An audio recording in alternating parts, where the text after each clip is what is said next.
This week, the planet mechanics are battling to conjure up electricity out of thin air. They must make England's most remote youth hostel completely energy self-sufficient. But with the forces of nature raging against them and two very different angles of attack, will our eco-warriors get the upper hand? Or be knocked out in the first round? Oh, I don't like it. I love doing these in the wet. Dick Strawbridge is an ex-army officer turned eco-warrior. Oh! Jem Stansfield is an inventor with a wild green streak. Whoa! Two men on a mission to fix the world. Whoa! One mechanical solution at a time. Oh. Together, they are the Planet Mechanics. The English Lake District, immortalized in verse by William Wordsworth. But the poet simply wouldn't recognize broad swathes of his beloved fells if he walked them today. Over the past 100 years, vast forests of non-native conifers have been planted. Here in Ennerdale, there's a radical project underway to rip out the rows of regimented pines and restore this valley to its natural glory. Lovers of the lakes are delighted, but there is one unfortunate casualty. England's most isolated youth hostel relies on this run-down forestry road to bring in all its power supplies. But once the forest goes, the service road will be abandoned. And to survive, Blacksail Hostel must generate its own power. That's where the Planet Mechanics come in. They're heading up to Ennerdale Valley to see what can be done. Can Dick and Jem make Blacksail Hut energy self-sufficient and save it for the thousands of hikers it serves each year? At the moment, they've got a generator for electricity, and they have to have all their fuel delivered from the generator down this road. But this road's going. The whole idea is that Ennerdale goes back to nature. And, you know, so people walking along here, the road goes, there is no way of getting stuff in. That means they have to really survive completely self-sufficiently. I think we've put ourselves in quite a tricky position, telling these guys that we're going to come up with a solution for them that's going to power their hostel. They're taking their fateful old mobile workshop.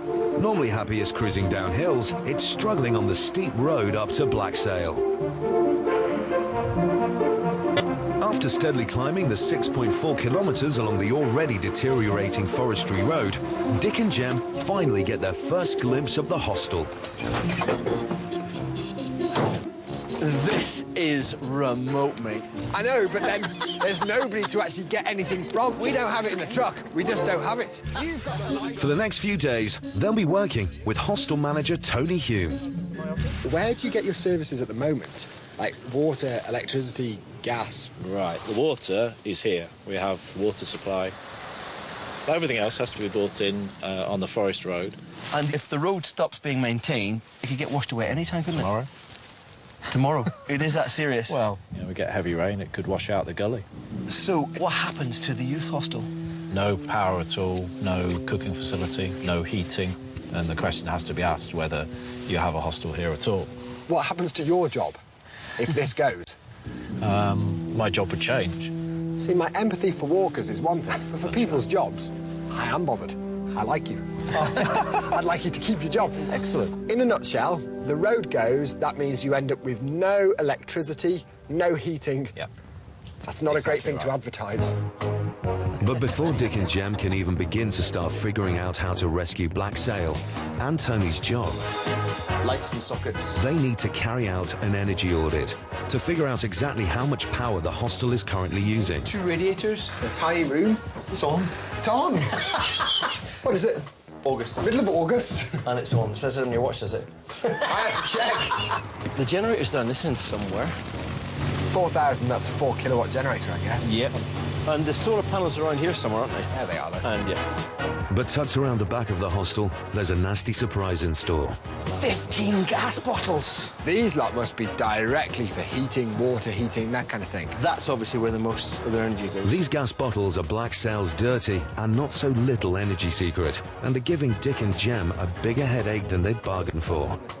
With just 3 solar panels generating a tiny amount of power, the hostel relies primarily on heavy gas cylinders to supply heating, cooking, fuel and electricity. And when the road goes, the gas goes. OK, isn't that place up there called Windy Gap?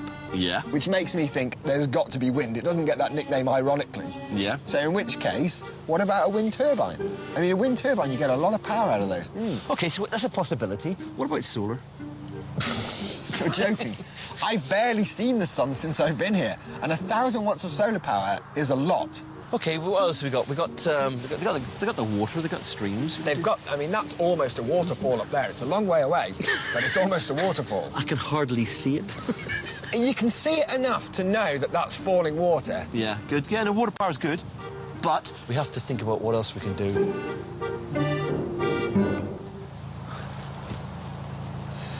All right, then. It seems like it's wind and water. Having agreed that wind and water are the most promising elements in this inhospitable landscape, it's time for a reconnaissance mission. I'll tell you what, we have to go and have a look around the place. You're going to test for how much wind you've got in good places. I'll go and find out where the water is. All right. Whoa, whoa, whoa. Steady, steady. Let me know how you get on. OK. So the battle lines are drawn. Eco-warriors Jem and Dick must try and figure out how to squeeze maximum power from the elements around them. I wonder how much the contours affect it. Jem uses his anemometer Well, that's pretty much nothing. to measure wind speed in a series of promising locations, while Dick measures the water flow in the River Lisa, which runs down the valley, 400 litres a second. to see if the current could be powerful enough to produce, well, current. You can see why they have tall masts on wind turbines. But there's not enough water and not enough wind down in the valley. It's like onwards and upwards. There's no alternative, so Dick and Jem are forced to scramble even further up the mountain. Ex-Colonel Dick follows the course of a stream, sailback, while Jim heads in the direction of Windy Gap. Feel the extra wind up here.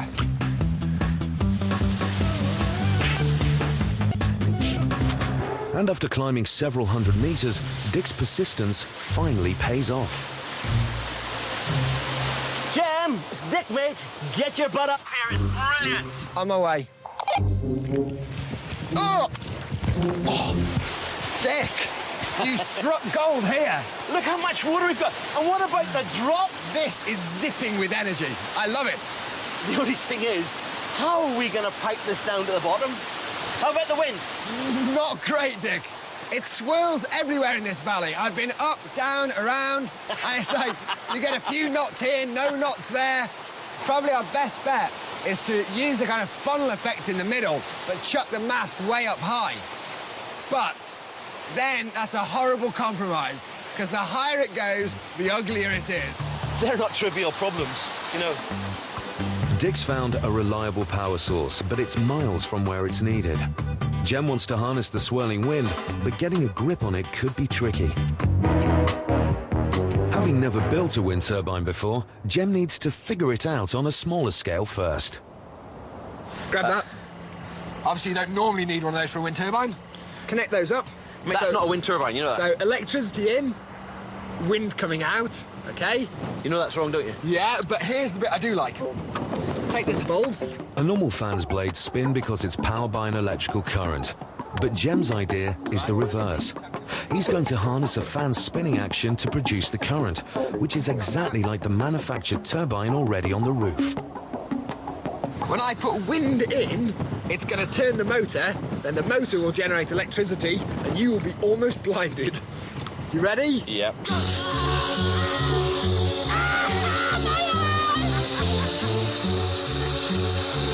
OK. That's all there is to it.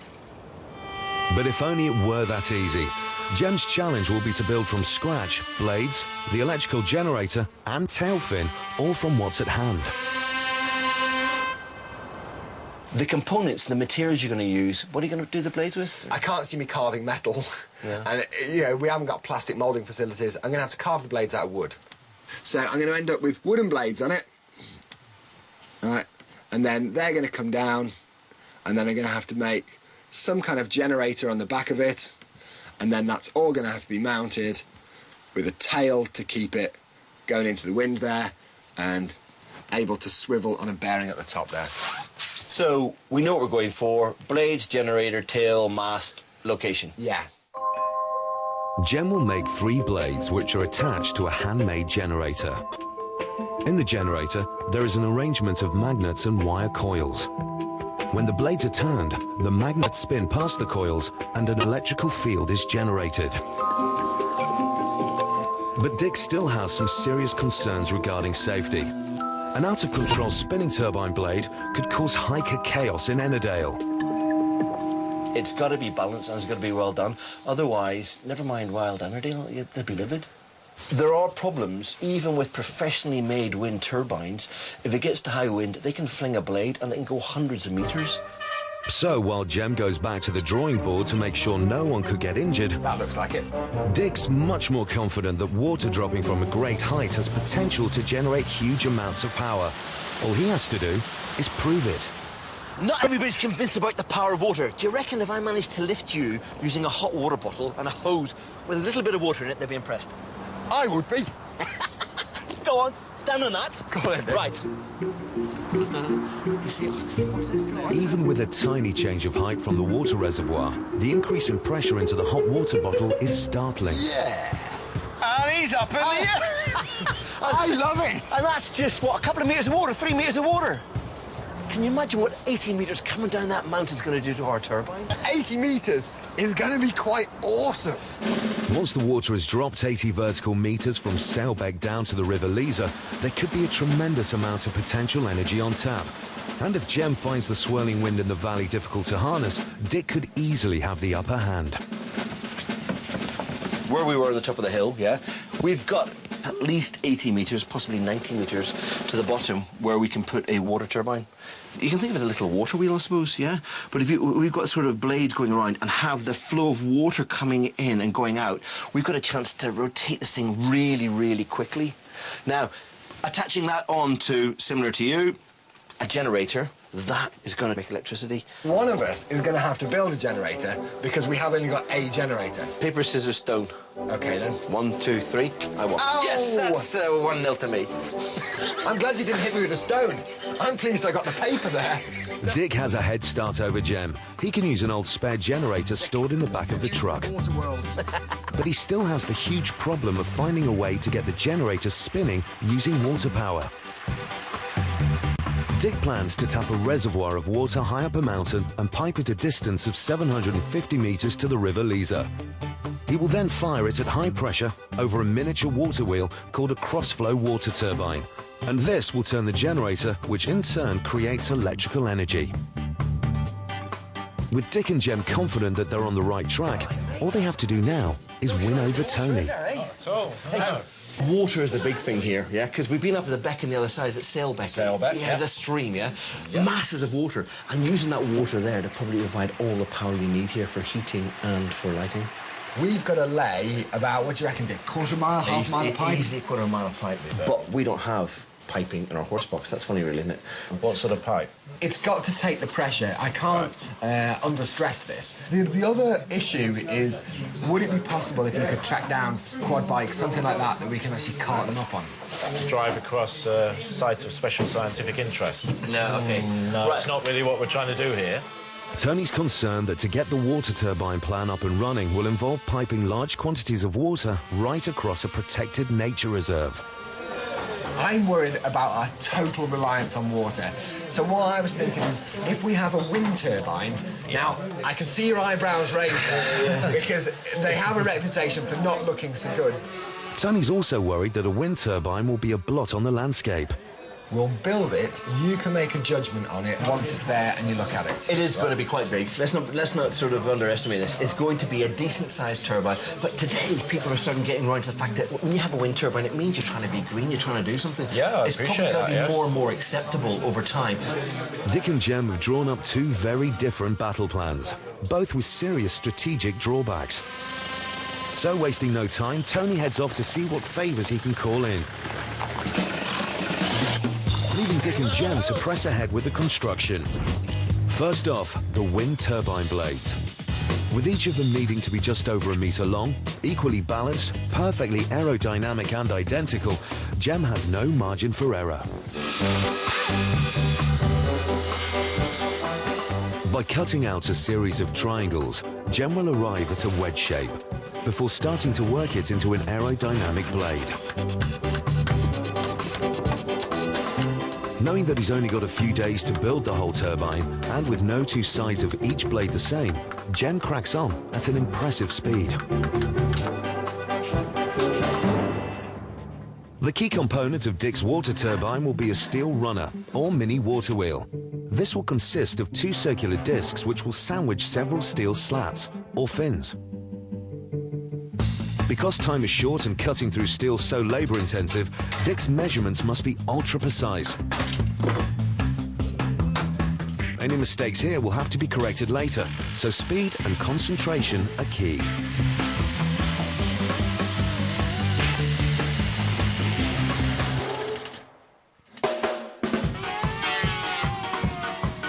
Each of Jem's blades has to be shaped so that the flat edge at its base catches the wind, allowing the whole thing to overcome inertia and start its spin, like the turbine on the horsebox roof. Added to which, each of the 3 blades needs to be exactly the same as the other 2. Not easy. After sanding down, each one is finished with a weatherproof coat of varnish.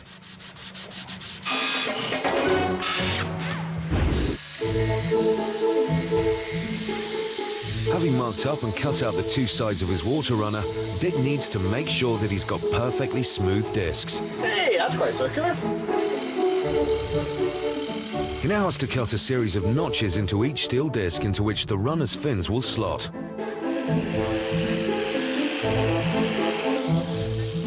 Jem, have a look at this little bad boy.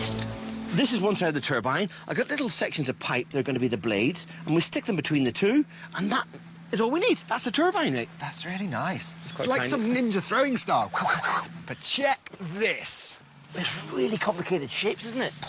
That's a bit of an understatement. I can honestly say I ache from concentrating, from being desperate not to mess it up. How'd you join them together? Right, that's glued and screwed to the back plate.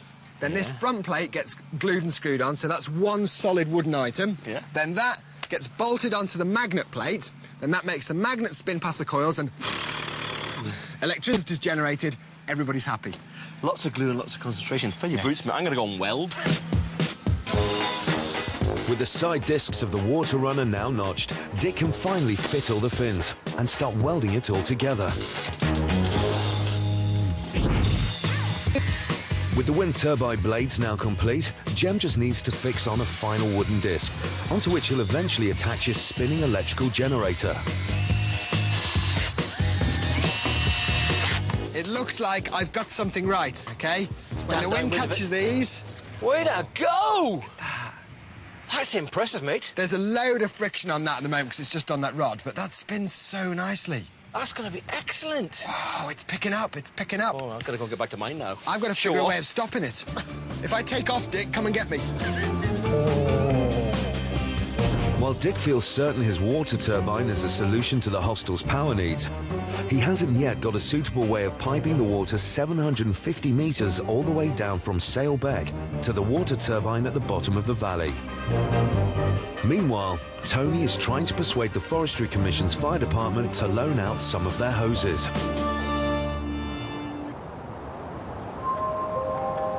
While Dick waits anxiously for an answer, Jem has raced ahead and started work on his generator.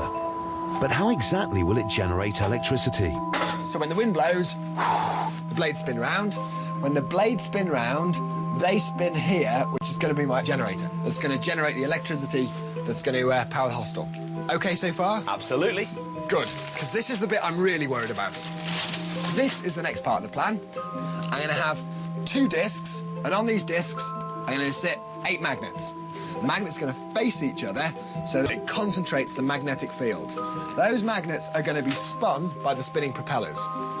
Sandwiched between the 2 magnet plates is going to be my stator plate. That's going to stay still, and on it, I'm going to have a series of 6 coils. As the magnets spin their magnetic field, hopefully they're going to generate electricity in those coils, wire them together, send them into rectifier to convert it into smooth 12 volts DC, then that can go on to charge the batteries for the guys in the hostel. Is that all right? Absolutely brilliant.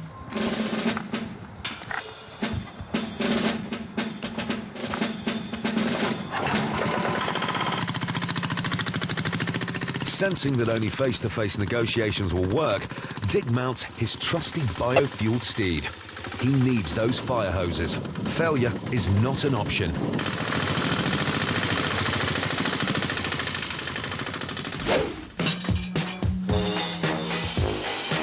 Jem's finished his wooden blades and has started on one of the 2 rotor plates which will eventually be attached to the magnets.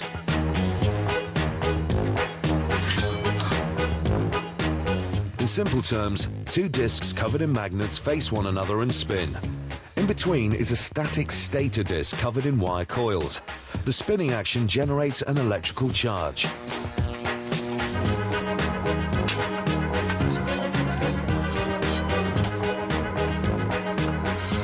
Because Jem will be drilling through solid steel, he needs to be absolutely certain that the holes are all in precisely the right place. This isn't a job that you want to do twice.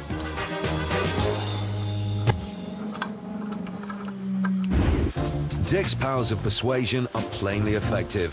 The fire department have come to his rescue with enough ultra-strong piping to help him funnel the water down the mountainside. Okay, do you know what the beauty about this is? It takes lots of pressure. The heavy-duty fire hoses are ideal for the job. But carrying hundreds of kilograms of heavy pipe nearly a kilometre up through the rough terrain of the mountain is a daunting prospect. Getting his hand on the hose has made Dick a happy man. But with no transport, he's struggling to climb up the mountain with just one of these rolls. Even for an ex-army man, this is a really tough job. All he has to do now is get the water into the hose. But it's rather like hoping that air will just fill up a balloon by itself. It looks as though Dick's going to have to rethink this one. There's not enough pressure to open this pipe. I need a rigid pipe.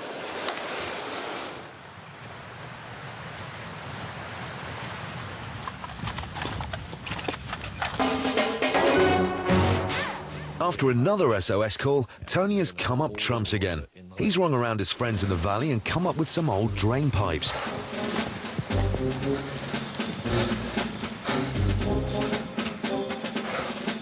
By creating a small reservoir and then submerging rigid drain pipes into it, there should be no problem in getting water into the pipes. Now the water's going to get rammed down the tube. It means that whatever he attaches to the drain pipe should fill to capacity quickly. While Dick's playing around with water, Jem is racing ahead, starting work on his generator. But how exactly will it work? With the 2 spinning rotor plates for his generator now cut, Jem needs a jig or stencil which will act as a guide to where the powerful magnets will sit on these plates. Oh dear, mate. Making electricity? No, Dick. Far from it. I'm making a jig with the faint hope of making electricity in the future. You got some problems there, mate. The spacing of your magnets, the spacing of your coils, the separation, air gaps are bad, you lose all of it. You know, that's not trivial. Dick, why do you think I'm using all of this lot? I realise that getting it horribly accurate is the only way for it to work. Whereas I've just got bigger hammers. You enjoy yourself, Dick. The soft sound of me tapping on calculator buttons will almost certainly be masked by your use of large hammers. Nonetheless, Dick, shush, I can't concentrate. I'll get it right, don't worry. The jig allows Jem to make sure that the 8 magnets are evenly and accurately spaced before being attached to steel, at which point, because of the huge forces involved, they become almost impossible to move. With the drain pipe fixed in place at the top of Sailberg, Dick still needs to funnel the water nearly a kilometre across a site of scientific interest, down to the River Lisa.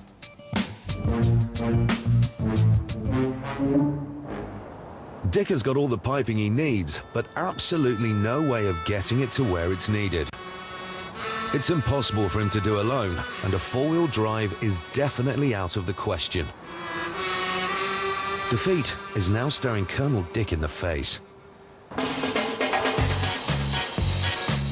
With Jem's wind turbine nearly completed, Dick has 27 reels of heavy-duty fire hose waiting to be hauled up a mountain.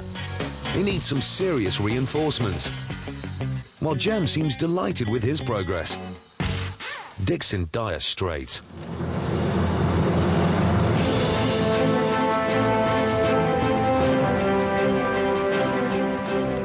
But hostile manager Tony has hatched a rescue plan. He may not have rounded up the troops to help Dick, but it looks as though he may have called in the cavalry. Tony said he had a solution. Is this it?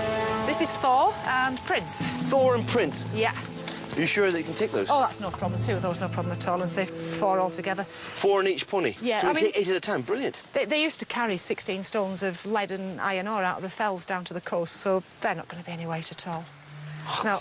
In that case, we'll put 6 on. I was only joking. Make it easy for ourselves. Is this Prince? This is Prince. We've got Yeah, to only lift joking, them on Prince. Oh, yeah, he's quite frisky.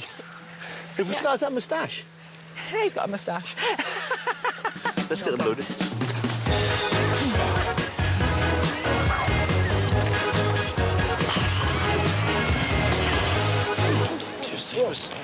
These are heavier than the other ones. I feel guilty for Prince now. You know, we couldn't have done this. What? Carrying these things up the hill would have taken us days.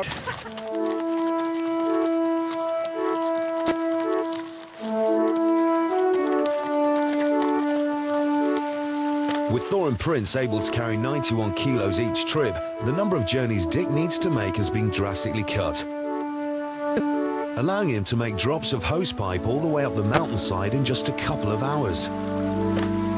It's fairly flat, so... Oh, Prince, that's so much lighter! Do you want to know something? Carrying those up here would have been a nightmare. Have you seen how far that is? I know, it's fantastic. I'll tell you what, I'm just going to take this one around the corner to the head, yeah? Away the workers. Come on, boys. See you down there. See you now.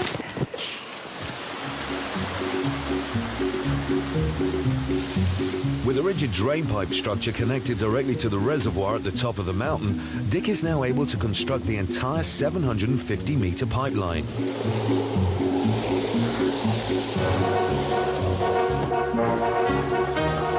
Get in there! Yes! As he makes the final valve connection, the pressure begins to build. A key component of the water turbine is now in place.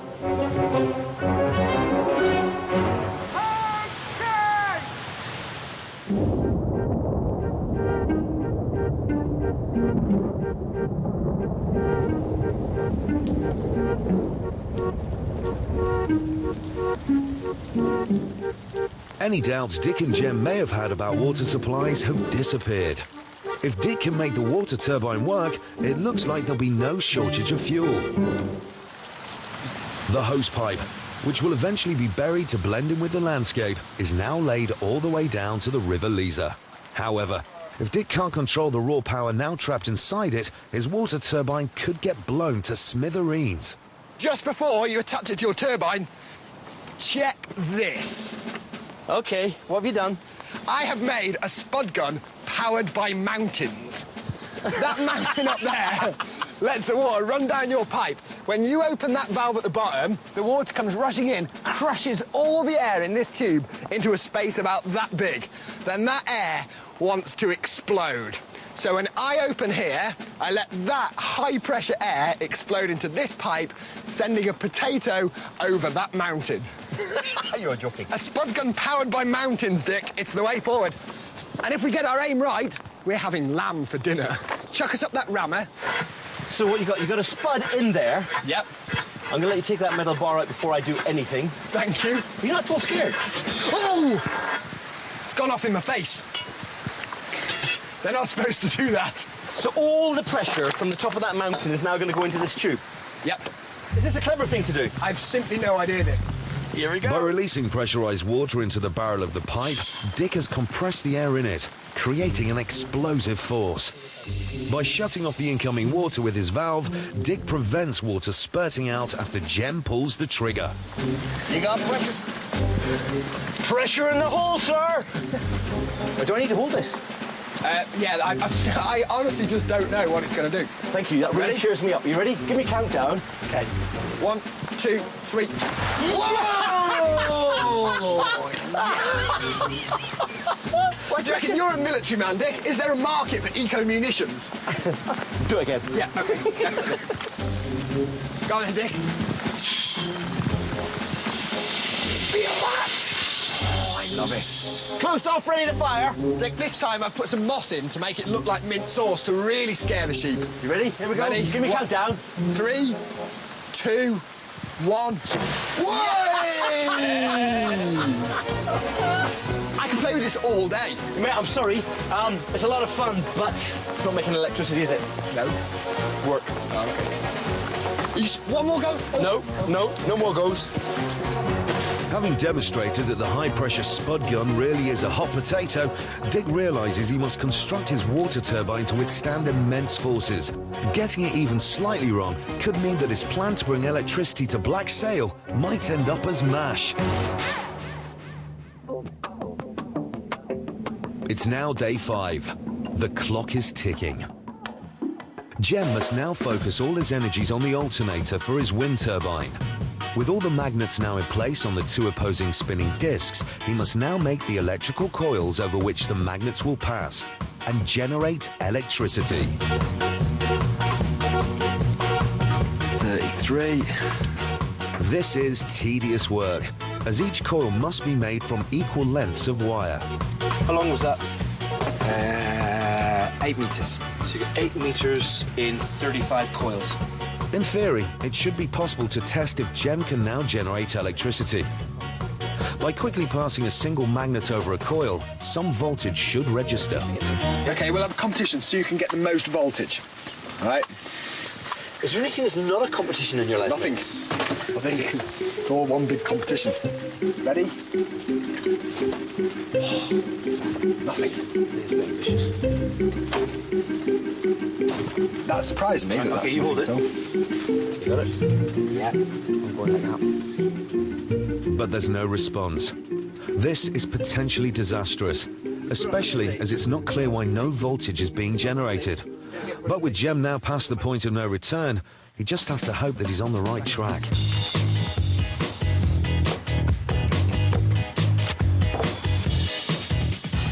The best way for Jem's electrical coils to stay fixed on the central stator disc is to embed them in fiberglass resin. This is toxic stuff and needs handling with care. And it'll be 2 hours before it's set. Whoa. There we go. We're liking this. That's our stator. I've cast it as thin as I possibly can. Good call, So good that we've call. got the absolute minimum separation between our magnets. That means we're going to get the magnets nice and close to the coils. Yeah. Good effort, mate. Well done. Thank you. With Dick's runner now complete, he has to figure out a way of directing the water at it. By creating a nozzle for the end of the fire hose, he can squeeze the huge jet of water through a tiny opening. This will concentrate the power of the mountain straight at the runner. With the water runner complete and the directional nozzle ready, Dick's keen to show off his handiwork. The water's going to be driving this around, supported on bearings. This is nice flexible coupling. Going to make electricity. And the nozzle sits here like this, yeah, at 60 degrees. The jet that comes out of there shoots 30 meters in a second. And that's going to be making this little bad boy spin. And remember, we get most of our power on the top, but we probably get about 40% of it on the bottom because it drives the top one, and then when it comes out, it drives the bottom one. It gets So reflected back and hits the bottom one round. yeah, because it's an impulse, so it's going to make the bottom turn. When the water spurts over the runner, it will start spinning. This primary action creates 60% of the total energy produced. But as the water exits at the bottom of the runner, it gives it an extra kick. This secondary action produces the other 40% of the total power generated. But the forces at play here are truly remarkable. And Dick doesn't think that Jem truly appreciates just how much water pressure he has to control. The pressure in here is phenomenal. All the water pushing off the mountain has meant that in here the pressure's about 5 times like you get in a lorry. It's huge. Man, can we let it off now? How far do you reckon it's going? How far do you reckon it's going to go? I reckon it's going to go off like a fire hose, Dick, because it is a fire hose. It's quite heavy, isn't it? It is. Right, mate. Right. Where do you reckon it's going to go to, Jem? I think it's going to go just up to the trees. Are you going to brace yourself? I am. OK, I'm ready. Right, I'm holding tight, mate. Here we go. 3, 2, 1. Oh, whoa!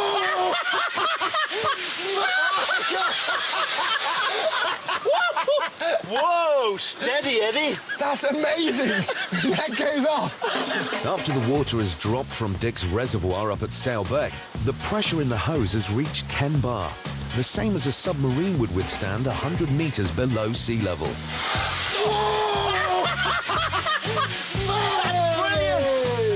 And if Dick hasn't built his water turbine to withstand such huge pressure, Jem thinks it might all end in tears. So he has a little surprise for I him. wonder exactly how stupid it would be to try and harness that power with a wooden water wheel. And for that reason, I've built a wooden water wheel. You're going to learn, mate. You're going to learn. Dick, I've got to find out for myself. I've just got to. Jem. Now, I promise I'll try and hold on this time. Are you ready? Are you ready? You brace yourself. Here we go. Ready? Coming on. Whoa! Pay a point at it. Go on. Come on. Come on. Come on, closer. Closer. Closer. It's not... Whoa. Oh. Oh. Don't turn it off. It keeps jerking me. Don't turn it off. That's the wrong way. It's coming towards us. It's going the wrong way.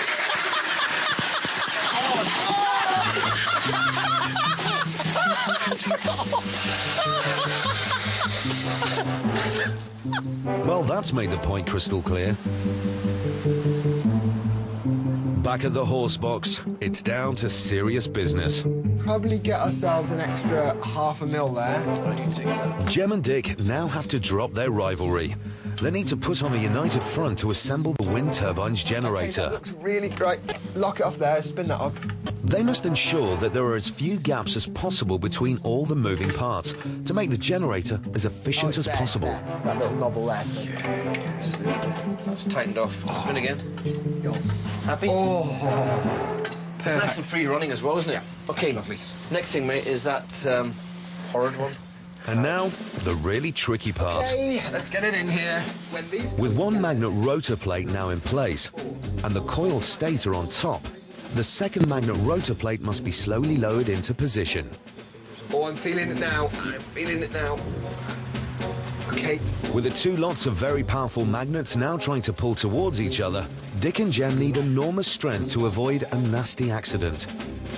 We gradually pull one out and then the other out. Okay? Right. So, Mind your fingers at the edges, because... it's all right, that's fine. I'm cool with that. Oh, that is getting heavy.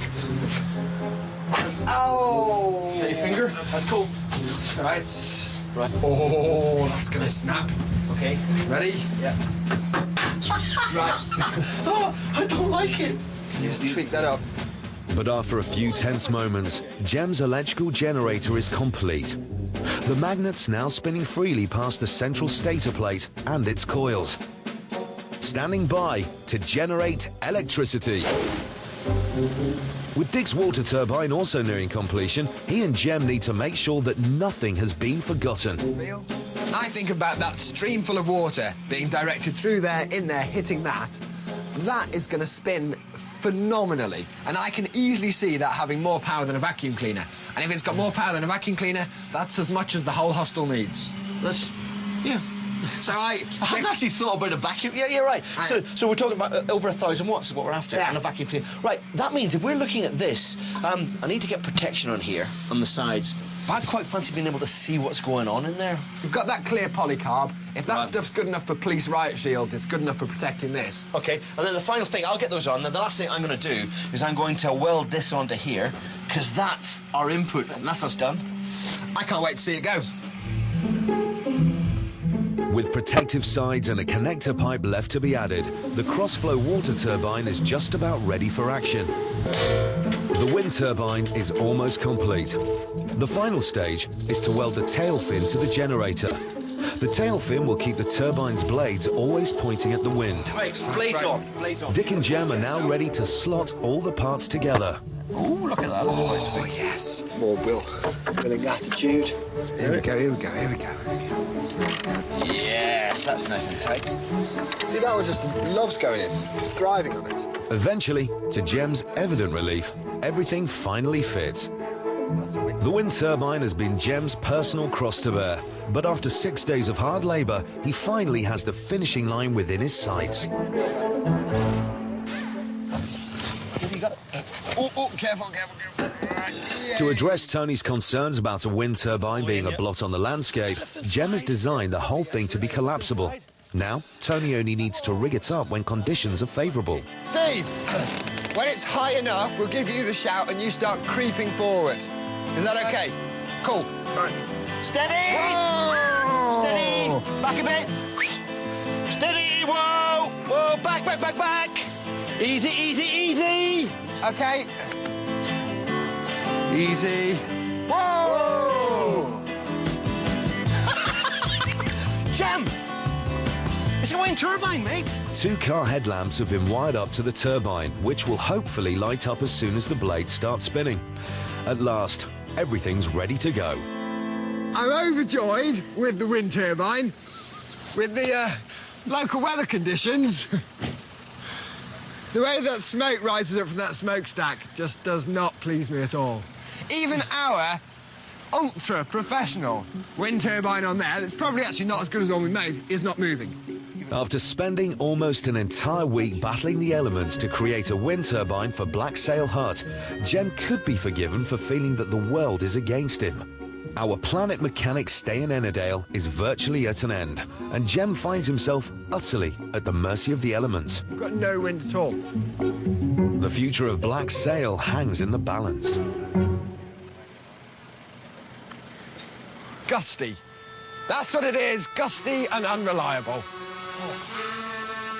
After a titanic effort, the Planet Mechanics hand-built wind turbine has been hoisted into position, ready to generate electricity. But with one tiny problem: no wind. If ever something were to drive home to me how unreliable wind is, it's making the effort to build your own wind turbine and then watching it not go round. It borders on ridiculous. That is a... Oh, when the wind blows! But true to Ennerdale's wild and wacky weather patterns, Let's put your light, put the light, put the light in, put the light in. things can often change in the blink of an eye. Yes! Thank you! You reckon that? That's going to be getting up for 80 or 100 watts. And that's on a day with no wind. That is brilliant. Imagine if it was windy.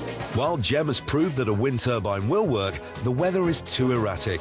Not only that, it's only generating 100 or so watts of electricity, far short of the 1,000 needed to save Black Sail. The future of the hostel is now in Dick's hands. True to form, the weather is up to its old tricks, but there can be no hiding indoors. This is Judgment Day. Right, mate, so as far as I can see, the water part's all sealed. We have got control. We don't even get splashed. And when it turns, we'll be making electricity out this end. I love your viewing windows. The main thing I think of, is it strong enough? So, yes. Shall we find out?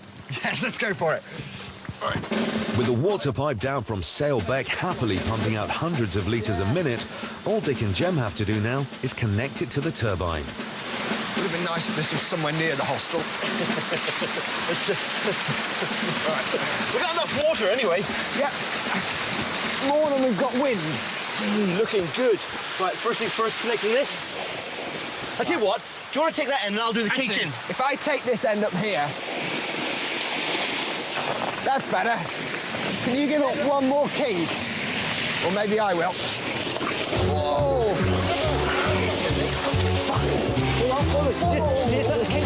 Right, I'm just going to stick it on anyway. Oh, we have a laugh. We have a laugh. Right, let's try and release this gently. Okay, give me... I feel like... Whoa! Right. Okay. So this is off, this is on. Yeah. If we have any emergencies, this is the one we open, all right? Yep. So I'm very gradually going to build the pressure up. You ready? The water is currently being diverted through a safety escape pipe. This must now be gently closed off to avoid a sudden explosive buildup of pressure before the main valve can be opened and the water funneled directly into the turbine. So we're on full pressure. Yeah, shall I get plugged in now? Yeah. I love doing these in the wet. Oh, right. Right, now, mate, what we're going to do is we're going to open this up and the turbine is going to start to turn. Okay. And then what I want to do is when we get to 3,000 RPM, yeah, Yep. it'll be at 50 hertz, which is the right frequency to use. And then we'll see how much power we've got. Yes. Right, I'm on my switching board. Are you ready? You're like a DJ. Jem has constructed a basic diagnostic power board. If electricity is produced by the water turbine, the lamps on it will light up. Yes, it's going, it's going, it's going, it's going, it's going. We're making electricity. You can hear that. What are we on? Press the hertz button, press the hertz button. I've got absolutely nothing. It's not going coming very in. fast. We're going to have more speed. Hey, I've got a reading. 44 hertz. Right, I'll get a little bit more. That's close enough. That's close Okay. enough. I want it to wind up slowly. That's it. It's under load now. Yeah, you got more back. Hey, look at the light. Yes. Woo. A bit more.